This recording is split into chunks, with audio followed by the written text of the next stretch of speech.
তারেক সাহেব যেমন বাংলাদেশের প্রত্যেকটা এলাকায় নিয়ে তারেক সাহেবের একটা প্ল্যান আছে, অর্থনীতি নিয়ে প্ল্যান আছে, বাংলাদেশের সামাজিক উন্নয়ন নিয়ে একটা প্ল্যান আছে, শিক্ষা নিয়ে একটা প্ল্যান আছে, কর্মসংস্থান নিয়ে একটা প্ল্যান আছে। এবার প্রত্যেকটা সেক্টরে তারেক রহমানের একটা বিশেষ, আমাদের প্রিয় নেতার বিশেষ একটা প্ল্যান আছে। তদ্রুপ শরীয়তপুরকে নিয়েও তার একটা প্ল্যান আছে। শরীয়তপুরকে গত 17 বছরে বলা হয় অবহেলিত শরীয়তপুরকে একটা মডার্ন এবং আধুনিক শহর বানানোর জন্য তারেক রহমান সাহেবের একটা প্ল্যান আছে। সেই প্ল্যান ইনশাল্লাহ আমরা বিএনপি যদি ক্ষমতা আসে, আমাদের প্রিয় নেতা জনাব তারেক রহমানের নেতৃত্বে আগামী দিনে যে বাংলাদেশ হবে, সেই বাংলাদেশের হবে একটা গর্বিত বাংলাদেশ এবং একটা আধুনিক বাংলাদেশ। এতে আপনারা জানেন যে প্রত্যেকের জন্য আমাদের দলের থেকে এটা এই প্রথম, এটা তারেক রহমান সাহেবের আইডিয়া।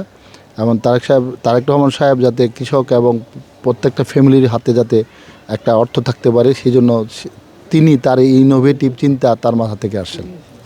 আমরা বিগত দিনেও দেখেছি যে আসলে সরকার আসলে দলের লোকজন কি শুধু পাবে না, কিনা। ঠিক আছে, বিষয়টা হচ্ছে এই আমাদের প্রিয় নেতা জনাব তারেক রহমান সাহেব যে প্ল্যান করেছেন সেটা হলো বাংলাদেশকে নিয়ে। সুতরাং এখানে ওদের নিয়ত ঠিক সহি ছিল না, আমাদের নিয়ত সহি আছে বিদায় আমরা ইনশাআল্লাহ এটা প্ল্যানলি করতে পারবো, প্রপারলি করতে পারবো।